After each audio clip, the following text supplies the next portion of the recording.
melakukan hubungan itu terhadap tubuh dari si Timothy yang sudah meninggal. Ya, itu emang susah buat dipahami sih. Hey, welcome to Hex Room.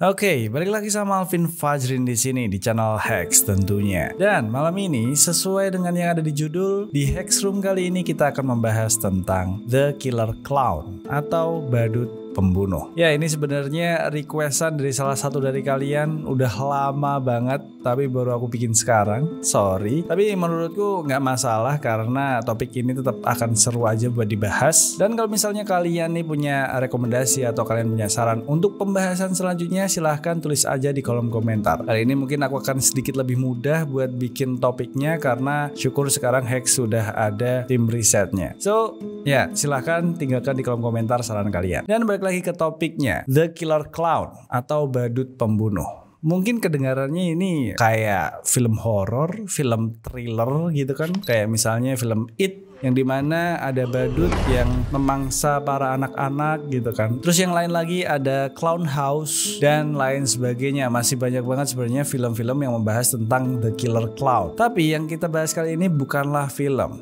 ya.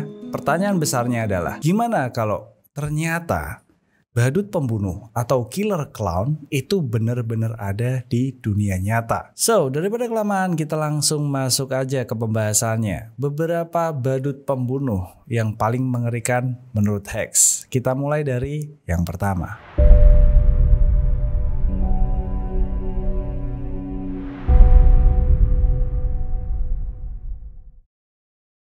Kasus yang pertama ini datang dari seorang pria yang bernama John Wayne Gacy, yang dimana dia ini adalah seseorang yang memang berprofesi sebagai badut penghibur. Tapi siapa sangka ternyata profesinya sebagai badut penghibur ini justru malah membuat dirinya menjadi seorang badut pembunuh yang memiliki kasus-kasus yang mengerikan. Seperti kasus pembunuhan dan pelecehan seksual terhadap setidaknya 33 anak-anak dan remaja laki-laki. Ya, kita akan bahas dari awal. Sebenarnya siapa sih si John Wayne Gacy ini? Dan bagaimana ceritanya dia ini bisa menjadi seorang badut pembunuh? John Wayne Gacy lahir di Chicago, Amerika Serikat pada 17 Maret 1942. Dan bisa dibilang masa kecil dari Gacy ini memanglah sangat berat dan penuh dengan kenangan yang buruk. Karena saat Gacy masih kecil, dia ini sering menerima siksaan dari ayah kandungnya. Yang dimana ayah kandungnya ini adalah seorang veteran Perang Dunia Pertama. Ya, bisa kegambar lah ya betapa kerasnya seorang veteran perang mendidik anaknya. Apalagi di masa kecilnya si John Wayne Gacy ini itu sering berperilaku seperti seorang anak perempuan. Dan hal itulah yang kemudian membuat ayahnya tuh sering geram gitu melihat si Gacy ini. Dan akhirnya sampai menyiksa dirinya. Selain siksaan fisik yang Gacy dapatkan dari ayahnya, tekanan mental dari sosial juga meninggalkan trauma mendalam bagi si Gacy. Karena di saat yang sama, si Gacy ini juga mengalami bullying dari teman-temannya. Itu dia kenapa akhirnya si Gacy ini mengidap penyakit mental. Singkat cerita, dengan semua trauma yang telah dialaminya, Gacy ini tumbuh menjadi seorang remaja yang pemabuk dan sekaligus pengguna obat-obatan terlarang. Di saat yang sama, ketika remaja ini, Gacy juga mulai menyadari bahwa dirinya itu memiliki ketertarikan terhadap sesama jenis. Tapi saat itu Gacy memutuskan untuk merahasiakan hal tersebut. Lalu kemudian apakah kehidupan Gacy menjadi selalu kelam dan kemudian dia langsung berubah gitu menjadi seorang badut pembunuh dengan semua kasusnya? Tentu aja enggak. Justru malah Gacy ini sempat memiliki kehidupan yang normal, yang nyaman, yang tenang, bahkan penuh dengan kesuksesan. Pada tahun 1964, Gacy menikah dengan seorang perempuan bernama Marlene Myers. Dan dengan istrinya ini dia memiliki 2 anak. Saat itu bisa dibilang keluarganya baik-baik aja, bahkan terlihat bahagia gitu. Dan gak cuman sampai di situ, pada tahun 1965, Gacy diangkat sebagai wakil presiden divisi Springfield JC yang paling menonjol.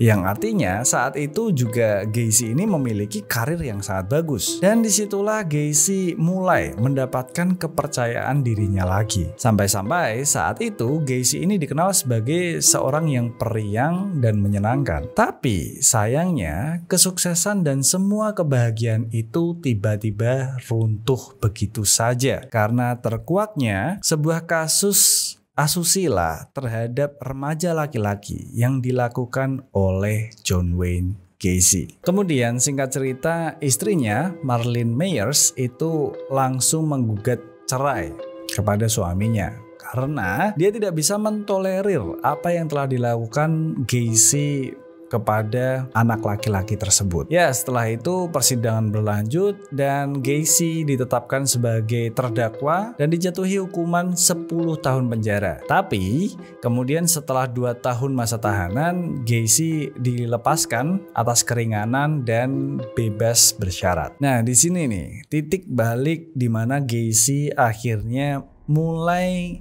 memunculkan sisi gelapnya.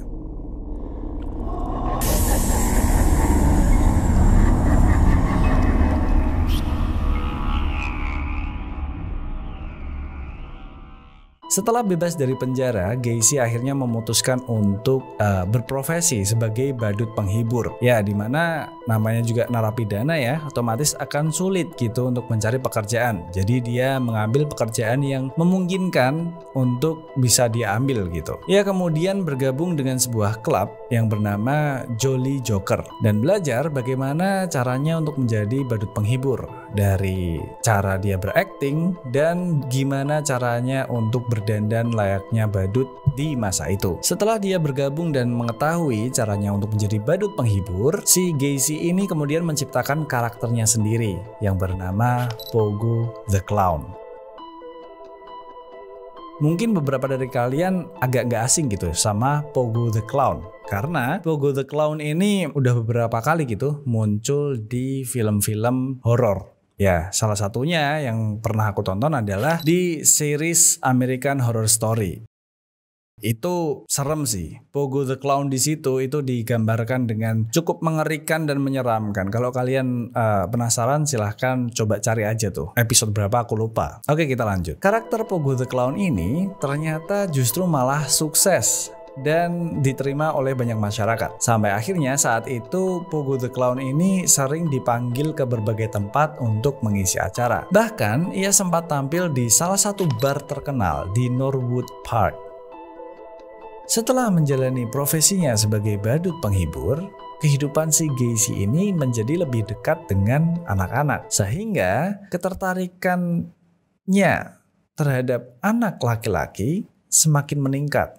Dan kesempatannya untuk mendekati para anak laki-laki tersebut juga semakin besar. Dan awal dari semua hal mengerikan itu berawal dari ketika si Gacy itu melihat seorang anak laki-laki sendirian menunggu bus. Dan anak laki-laki itu bernama Timothy Jack McCoy, berumur 16 tahun.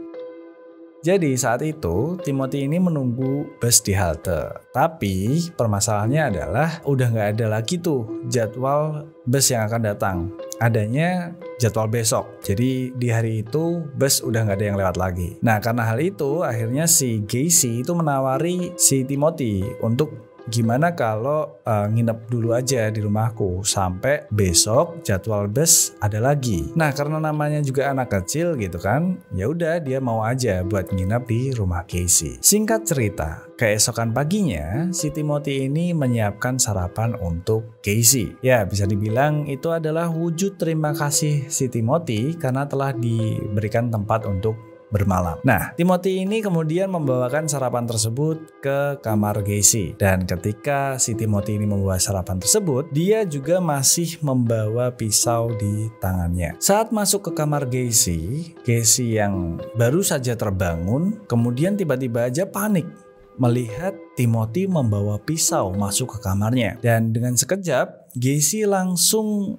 menyergap Timothy dan membunuhnya begitu saja. Ya, di kepala Gacy saat itu dia berpikir bahwa Timothy akan menyerangnya. Kalian gak lupa kan kalau si Gacy ini itu emang udah punya penyakit mental bawaan dari kecil. Jadi tiba-tiba dia bisa panik gitu aja terus ya malah membunuh si Timothy ini. Tapi ternyata bukannya si Gacy ini kemudian merasa bersalah atau bagaimana, enggak sama sekali. Dia justru malah apa ya, bisa dibilang ya, melakukan hubungan, ya kayaknya bakal terlalu vulgar kalau aku ngomongin gitu. Melakukan hubungan itu terhadap tubuh dari si Timothy yang sudah meninggal. Ya, itu emang susah buat dipahami sih. Tapi itulah yang dilakukan oleh si Gacy. Dan gilanya lagi, menurut kesaksian si Gacy, dia bilang kalau dia malah justru merasakan sensasi luar biasa dari apa yang telah dia lakukan itu. Lalu setelah melakukan hal itu, si Gacy ini kemudian menyembunyikan tubuh Timothy di bawah rumahnya. Jadi dia menguburnya di bawah rumahnya gitu.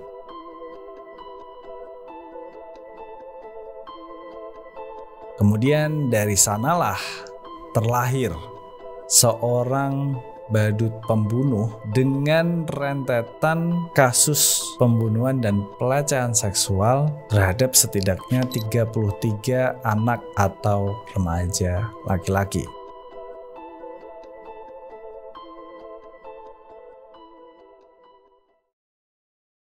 Karena setelah si Gacy ini merasakan sensasi yang luar biasa yang dia bilang itu, dia ketagihan lalu dia mencari korban-korban yang lain. Sampai totalnya ada 33 atau lebih gitu. Dan semuanya ya, semua korbannya itu dikubur di bawah rumahnya.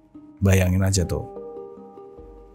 By the way, sebenarnya ya, bau dari semua tubuh atau mayat yang dia simpen di bawah rumahnya itu tuh sempat jadi obrolan tetangga gitu. Jadi warga sekitar sempat pada ngomongin, ini bau apa sih? Kok nyengat banget dari rumah si Gacy ini. Nah, setelah jadi obrolan warga gitu kan, Gacy kemudian mencari akal gimana caranya buat nyembunyiin bau tersebut. Sampai akhirnya ya udah hilang tuh kecurigaan dari warga sekitar. Lalu gimana ceritanya si John Wayne Gacy ini atau Pogo the Clown ini itu akhirnya dia tertangkap? Ya, suatu saat di korban terakhirnya yang bernama P.S., si Gacy ini melakukan hal yang sama terhadap si korban terakhir ini. Dan ternyata orang tua dari si P.S. ini mencarinya. Kebetulan aja si P.S. ini sebelum dia keluar dari rumah, dia ngomong ke orang tuanya kalau dia bakal ada wawancara kerja sama si Gacy. Dan setelah itu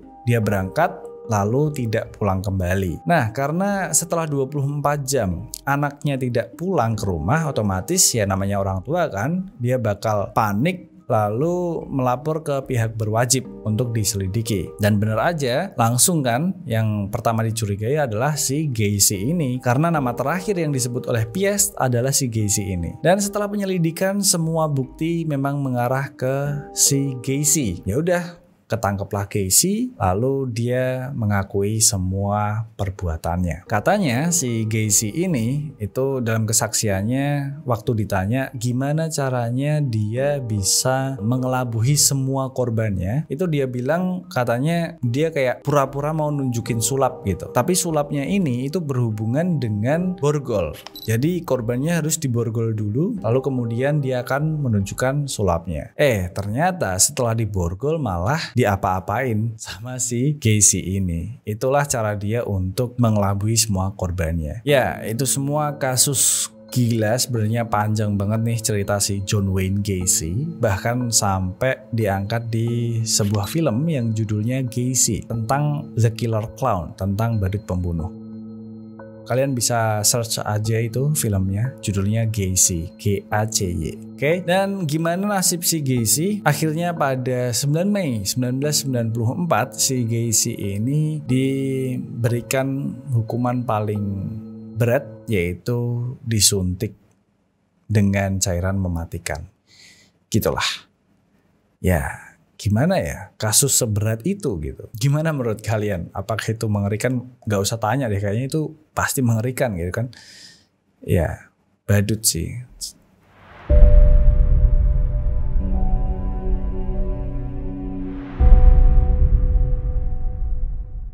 Kasus badut berikutnya juga datang dari Amerika Serikat, yaitu kasus dari Paul Carlock Jr. atau biasa disebut dengan Clatzo the Clown. Ya, Paul ini memang berprofesi sebagai badut penghibur. Dan sebagaimana badut penghibur, dia sering tampil di acara anak-anak, bahkan di panti asuhan. Sebenarnya, nggak ada yang aneh dan semuanya terlihat normal dari Clatzo the Clown ini. Bahkan bisa dibilang Clatzo the Clown ini jauh dari kata mengerikan. Paul Carlock Jr. sendiri pun itu dikenal sebagai orang yang religius gitu. Jadi untuk mengkaitkan dia sebagai pelaku kriminal agak susah sebenarnya. Karena dia jauh dari gambaran orang yang akan melakukan kejahatan gitu. Tapi siapa sangka dibalik semua itu tanpa sengaja terkuaklah sebuah kejahatan yang menurutku cukup mengerikan dari si Paul Carlock Jr. ini atau Clatzo the Clown ini. Kasus ini berawal dari ketika si Paul itu pergi dari Amerika Serikat menuju ke Filipina. Saat itu rencananya si Paul ini akan mengisi sebuah acara di salah satu kota di Filipina. Tapi ketika si Paul ini hendak berangkat di bandara, dia tertangkap oleh keamanan bandara. Karena saat itu dia dicurigai sebagai orang yang akan melakukan perjalanan secara ilegal. Nah, sialnya saat itu barang-barang si Paul ini digeledah oleh keamanan bandara. Dan saat itulah keamanan bandara menemukan foto-foto mencurigakan di kamera yang dibawa oleh si Paul ini. Di dalam kamera tersebut terdapat foto-foto anak-anak kecil yang sangat janggal gitu. Karena diantaranya ada anak-anak kecil yang lagi main, ada anak-anak kecil yang lagi mandi, bahkan ada anak-anak kecil yang duduk tanpa busana sama sekali. Karena kejanggalan-kejanggalan itu, kemudian pihak keamanan melakukan pengecekan terhadap si Paul ini. Dan setelah dilakukan pengecekan, mulai muncullah kecurigaan dari para keamanan bandara. Karena setelah dicek, Paul ini ternyata adalah salah satu orang di daftar pencarian. Ya, bisa dibilang si Paul ini lagi orang yang lagi dicari gitulah intinya sama pihak kepolisian. Setelah kemudian si Paul ini diserahkan kepada pihak kepolisian, si Paul ditanyai mengenai foto-foto yang ada di kameranya. Tapi ketika itu si Paul masih menyanggah bahwa dia bilang kalau anak-anak yang ada di dalam foto itu memang sangatlah miskin, jadi mereka sampai tidak punya baju sama sekali. Ya, makanya di fotonya telanjang gitu. Ya, mendengar hal itu tentu aja polisi nggak yakin gitu kan. Sampai akhirnya polisi justru malah melakukan penyelidikan semakin mendalam lagi. Dengan cara polisi kemudian mendatangkan beberapa anak dari foto-foto yang ada di kamera si Paul. Dan disitulah terkuak kesaksian yang cukup mencengangkan. Karena ketiga anak polos itu bilang bahwa ketika bersama dengan Paul, mereka sempat kehilangan kesadaran. Dan ketika mereka sadar, Paul sudah tidak di tempat lagi. Ya, mendengar hal itu, kepolisian semakin curiga kan. Jangan-jangan ini terjadi sesuatu nih ketika si anak-anak ini lagi kondisi tidak sadar gitu. Dan akhirnya polisi langsung bergerak lebih cepat lagi. Mereka langsung memeriksa kediaman si Paul. Dan di sanalah kemudian akhirnya ditemukan arsip-arsip video-video porno anak-anak.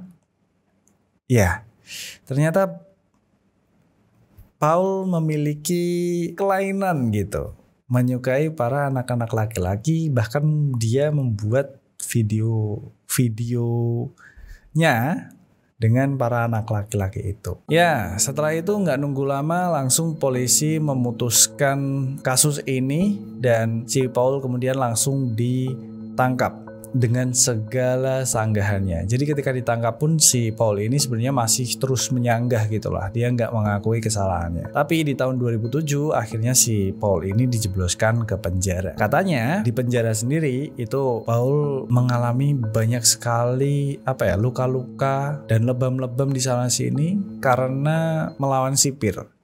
Tapi ya, apakah karena melawan sipir? Kasus pelecehan seksual terhadap anak itu udah terlalu nggak bisa dinalar gitu, maksudnya ya nggak sih, seorang bapak-bapak tua melakukannya terhadap anak laki-laki itu.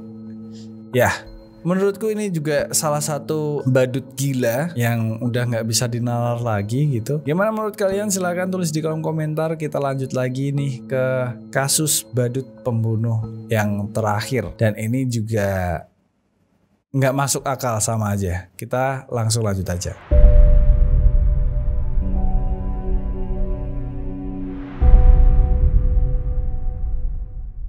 Di kasus berikutnya datang dari Florida. Tapi kali ini korban dari badut pembunuhnya adalah seorang wanita bernama Marlene Warren. Kasus pembunuhan ini sebenarnya terjadi hampir lebih dari 30 tahun yang lalu. Tepatnya ketika hari perayaan Hari Pahlawan di Amerika Serikat tahun 1990. Ketika itu, si Marlene ini sedang menikmati sarapannya bersama anak dan temannya. Dan di tengah serunya mereka sedang sarapan, tiba-tiba aja datang seseorang tamu ya yang berpakaian badut, dan badut ini membawa balon dan bunga. Ketika itu saat si Marlene ini mau meraih balon dan bunga yang dibawa oleh badut itu, ya karena mikirnya kan badut ini datang waktu perayaan Hari Pahlawan dan dia mau bagiin balon-balon sama bunga-bunga gitu kan. Ya otomatis si Marlene ini mau meraihnya kan, mau ngambil balon sama bunga tersebut. Waktu dia mau ngambil tuh balon sama bunga, tiba-tiba aja badut ini ngeluarin pistol dan kemudian menembak 10 kali Marlene di tempat. Dan salah satu pelurunya mengenai wajah Marlene. Setelah melakukan hal gila tersebut, si badut ini langsung kabur gitu aja. Dia langsung menaiki mobil tanpa plat nomor. Kondisi Marlene sendiri saat itu sangat parah, ya tentu aja kan ditembak 10 kali gitu, dan akhirnya dilarikan ke rumah sakit. Sayangnya dia tidak bisa terselamatkan. Kasus ini sendiri kemudian menjadi sebuah trauma besar untuk warga Florida. Sampai-sampai saat itu anak-anak kecil tuh pada takut gitu sama yang namanya badut. Ya bisa dibilang kasus dari Marlene Warren ini udah jadi kayak urban legend gitulah di Florida sana. Setelah kasus ini pun kemudian langsung aparat kepolisian mencari tahu dan menyelidiki kasus tersebut. Sebenarnya siapa di balik pakaian badut itu? Ya karena mobil yang ditumpangi si badut ini juga nggak ada plat nomor gitu kan. Akhirnya kepolisian cukup sulit gitu untuk mencari siapa pelaku sebenarnya. Tapi saat itu walaupun bukti belum terlalu banyak, premis-premis yang ada itu tuh mengarah ke sebuah nama, yaitu adalah Sheila Kin. Yang ternyata Sheila Kin ini juga bekerja untuk Michael Warren. Ya, Michael Warren ini adalah suami dari Marlene Warren. Setelah penyelidikan berlanjut, barulah kemudian agak sedikit terbuka lagi nih. Diketahui bahwa Sheila Kin itu memiliki hubungan spesial dengan si Michael Warren. Ya, jadi mereka memiliki suatu hubungan perselingkuhan gitulah di belakang Marlene Warren. Akan tetapi karena sedikitnya bukti-bukti bahwa si Sheila Kin dan Michael Warren ini berhubungan dengan pembunuhan Marlene Warren, otomatis mereka tidak bisa ditangkap begitu saja. Setelah itu sebenarnya Michael Warren ini sempat ditangkap, tapi bukan atas pembunuhan istrinya, tapi karena ia terbukti telah menjalankan bisnis yang memungkinkan orang untuk membuat asuransi kecelakaan palsu. Ya, intinya penipuan terhadap asuransi gitulah. Kemudian setelah Michael Warren ini menjalani hukumannya di penjara, ya, masa tahanannya selesai, dia keluar dari penjara dan kemudian menikahi Sheila Kin ini. Ya, pertanyaannya masih sangat besar kan ya. Apakah benar si Michael Warren dan Sheila Kin ini adalah orang di balik pembunuhan si Marilyn Warren? Waktu berlalu selama 27 tahun lamanya, kasus dari pembunuhan Marilyn Warren ini itu masih tetap dibuka dan masih tetap diselidiki. Setelah sekian lama tidak ada titik terang sama sekali, akhirnya muncullah sebercik harapan gitu dengan adanya kesaksian dari John Moran Jr. yang dimana dia mengungkap apa saja yang ia ketahui tentang pembunuhan Marilyn Warren. Jadi John Moran Jr. ini bersama ayahnya yaitu John Moran Senior itu mereka bekerja di sebuah bengkel. Mereka adalah montir yang menerima pesanan untuk membuat asuransi kecelakaan palsu dengan cara membuat kecelakaan palsu, merusak mobil dan sebagainya. Lalu salah satu klien yang meminta bantuan kepada mereka itu ternyata adalah Michael Warren, dan si John Moran Senior ini ternyata banyak mengetahui hal-hal ya, fakta-fakta yang bersangkut paut tentang pembunuhan si Marilyn Warren. Dan dari sanalah si John Moran Senior itu menjadi saksi dan menyatakan bahwa memang benar si Michael Warren dan Sheila Kin inilah orang di balik pembunuhan Marilyn Warren. Ya, karena mereka terjalin di hubungan perselingkuhan gitu kan, otomatis mereka ingin menyingkirkan istri dari Michael Warren gitu aja. Ya, kenapa harus dibunuh sih ya? Anehnya adalah kenapa si Sheila Kin ini sebagai pelaku pembunuhan tersebut, kenapa dia harus berpakaian badut lalu melakukan pembunuhan tersebut gitu? Dapat ide dari mana gitu kan? Ini kasus apa sih sebenarnya? Karena perselingkuhan sejauh itu akhirnya sampai ke pembunuhan. Ini gila sih. Gimana menurut kalian? Silahkan tulis di kolom komentar. So, itu tadi adalah 3 kasus badut pembunuh atau killer clown. Jujur aja sebenarnya kata badut ini di pikiranku nggak pernah indah gitu, nggak pernah lucu, nggak pernah menghibur. Nah, kenapa dari kecil yang aku tahu badut ini emang menyeramkan gitu. Apalagi setelah dewasa aku tahu bahwa ada nih kasus-kasus pembunuhan dari badut yang mengerikan kayak gitu. Wow. Menurutku gak cuman badut ya, kalau ada orang emang berniat buat jahat atau emang orangnya dasarnya jahat, ya dengan cara apapun pasti bisa, gak harus badut gitu. So, kalian semua hati-hati, jaga diri kalian baik-baik, pikir lagi kalau kalian baru kenal sama seseorang yang mungkin mencurigakan. Ini bukan dongeng, ini bukan cerita cuy, jadi hati-hati. Oke, kayaknya itu dulu aja video kali ini. Semoga kalian semua bisa menikmati cerita yang aku sampaikan. Kalau kalian punya saran, punya rekomendasi, silahkan tulis di kolom komentar. Aku pengen kita ke depannya jadi lebih dekat lagi dengan cara kalian request, aku bikin kontennya, oke? Dan jangan lupa buat kalian semua like, comment, dan subscribe. Share juga ke teman-teman kalian yang suka dengan konten seperti ini. Dan yang terakhir, bye. It's behind you now.